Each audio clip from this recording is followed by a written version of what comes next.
UP के एक पूर्व आईएएस हैं, अब वो किसी दूसरी भूमिका में हैं, लेकिन उत्तराखंड में इन्हीं आईएएस महोदय के घर से 50 करोड़ रुपए की चोरी की चर्चा खूब तेजी से हो रही है। सोशल मीडिया से लेकर के एक अखबार ने बाकायदा एक कॉलम में एक खबर छाप दी। हालांकि नाम नहीं छापा, लेकिन इस बारे में कई बातें सामने आ रही हैं। दरअसल जितने मुंह उतने बातें आ रही हैं।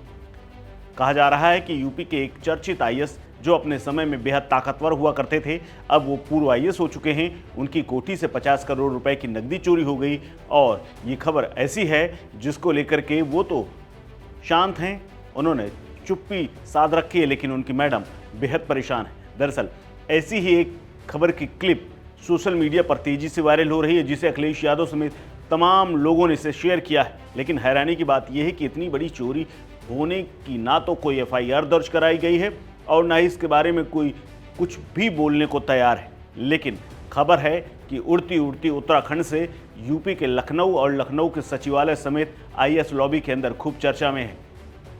दरअसल बताया जा रहा है कि उत्तराखंड में इस आईएएस की एक करोड़ों की कोठी है, बंगला है, जहां पर इनकी बाकायदा 50 करोड़ रुपए की नकदी रखी हुई थी, जो कि अचानक चोरी हो गई है। दरअसल लखनऊ से अमर उजाला के अखबार में एक खबर छपी है जिसमें लिखा गया है कि पूर्व आईएएस अफसर की कोठी से 50 करोड़ की नकदी चोरी होने की बात सामने आई है, जिसका खुलासा अब इसलिए नहीं हो रहा है क्योंकि किसी ने नाम नहीं छापा है।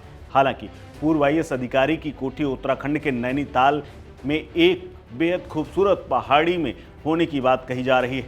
अखबार इस बात की भी पुष्टि करता है कि इतनी बड़ी चोरी के बाद भी एफआईआर दर्ज नहीं कराई गई है, क्योंकि सवाल यह है कि 50 करोड़ रुपए की आखिर नकदी एक घर में कर क्या रही थी। क्या इस पर कोई कार्रवाई नहीं होनी चाहिए? क्या इसी डर से आईएएस महोदय ने किसी प्रकार की एफआईआर दर्ज कराने से मना किया है? हालांकि लखनऊ से प्रकाशित अमर उजाला ये भी लिखता है कि इस मामले में अफसर चुप हैं और कुछ भी बोलने को तैयार नहीं। हालांकि अखबार में पूर्व आईएएस अफसर का नाम तो नहीं लिखा, लेकिन इशारा जरूर किया गया है। इसके साथ ये भी लिखा गया है कि गोपनीय ढंग से चोरों की तलाश की जा रही है। अखबार की कटिंग कई लोग सोशल मीडिया पर शेयर कर रहे हैं। एक्स पर इसकी एक पोस्ट खूब वायरल हुई है और जिसको लेकर के अखिलेश यादव ने तंज कसा है। उन्होंने तो ये भी लिख दिया है कि इस चोरी के बाद अफसर की पत्नी बेहद गम में है। हालांकि पोस्ट के वायरल होने के बाद लोग अफसर की पहचान को लेकर तरह तरह की बातें कर रहे हैं। कई तरह की कयासबाजी भी लगाई जा रही है। कहा जा रहा है कि जिस आईएएस अधिकारी के घर करोड़ों की चोरी हुई है, वो उत्तर प्रदेश में बीजेपी की सरकार जब से आई थी तब से सबसे ज़्यादा ताकतवर नौकरशाह रह चुका है और अब तक न किसी का नाम इस मामले में सामने आया है, ना कोई एफआईआर हुई है, ना कोई इस मामले में कुछ बोलने को तैयार है। लेकिन इस पूरे मामले में सोशल मीडिया पर हड़कंप मचा हुआ है, जिसमें लगातार तरह तरह के रिएक्शन आ रहे हैं और योगी से लेकर के पीएम मोदी तक को लोग टैग कर रहे हैं। इसी बीच में यूपी के पूर्व मुख्यमंत्री अखिलेश यादव ने इस मामले को लेकर चुटकी ली है। अखिलेश यादव ने एक्स पर अखबार की कटिंग शेयर करते हुए लिखा है, रिश्ता ये हमजोली सा है, चोर के घर में चोरी सा है। अखिलेश यादव के इस पोस्ट पर कमेंट करने वालों की बाढ़ आ गई।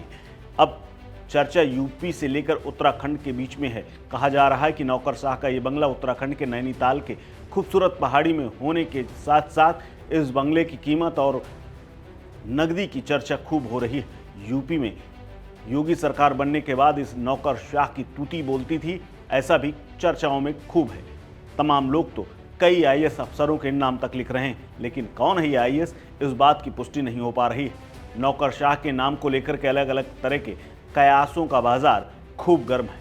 लेकिन कहा जा रहा है कि लखनऊ में इस आईएएस की पत्नी आईएएस से ज़्यादा परेशान है। आखिर उनका पारा क्यों गर्म है, ये सबसे बड़ी बात है। इस खबर में फिलहाल इतना ही। अपडेट्स के लिए बने रहिए वन इंडिया हिंदी के साथ। नमस्कार।